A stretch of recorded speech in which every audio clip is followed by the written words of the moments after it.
नमस्कार मंडळी, आज आपण बनवणार आहोत उन्हाळ्यासाठी एकदम खास गोड आणि खूप दिवस टिकणारा कैरीचा मुरब्बा। चला तर मग पटकन सुरुवात करूयात। सर्वात आधी आपण इथे कैरी घेऊयात। कैरी आपण इथे तोतापुरीची घेतली आहे। याच्या ऐवजी राजापुरी किंवा थोडी कमी आंबट असलेली कैरी ही घेऊ शकतो। आता कैरी स्वच्छ धुवून साफ करून घ्यायची आणि साल काढून छोटे छोटे चौकोनी तुकडे करून घ्यायचे। तुकडे जास्त बारीक किंवा मोठेही नाही करायचे। मीडियम साईज ठेवले तर मुरब्बा खूप सुंदर दिसतो।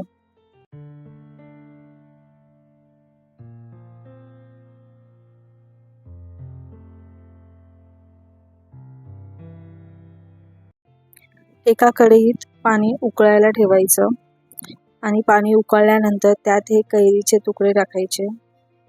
चवीनुसार यामध्ये थोडंसं मीठ आणि चिमूटभर हळद घालायची। हळदीमुळे छान रंग येतो आणि चवही मस्त लागते। कैरी फक्त 3 ते 4 मिनिटच शिजवायची, जास्त शिजवू द्यायची नाही, नाहीतर कैरी मऊ पडते आणि मुरब्ब्याला परफेक्ट बाईट येत नाही। कैरी हलकी शिजली की लगेच गाळून घेऊ हे पाणी आपण स्टोअर करून ठेवू शकतो। नंतर हेच पाणी आमपण, कढी किंवा भाजीमध्ये वापरू शकतो। आता आपण साखरेचा एकतारी पाक बनवून घेऊ।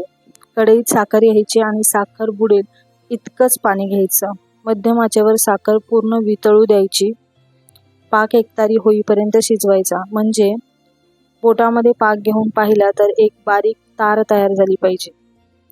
ही स्टेप खूप इम्पॉर्टंट आहे, कारण यावर मुरब्ब्याची टेक्स्चर आणि शेल्फ लाईफ अवलंबून असते।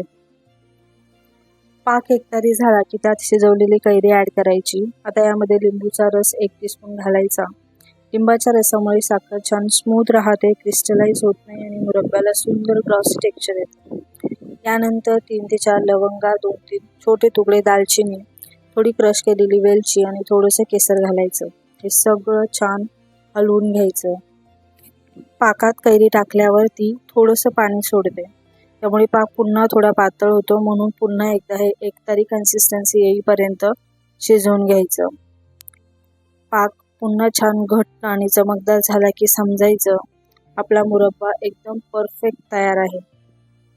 मुरब्बा पूर्ण थंड झाला की स्वच्छ काचेच्या बरणीत भरून ठेवायचा। हा मुरब्बा खूप दिवस टिकतो आणि चव तर अप्रतिम लागते। व्हिडिओ आवडला असेल तर लाईक, शेअर आणि चॅनलला सबस्क्राईब करायला मात्र विसरू नका। पुन्हा भेटूया अशाच टेस्टी रेसिपीसोबत। थँक्यू।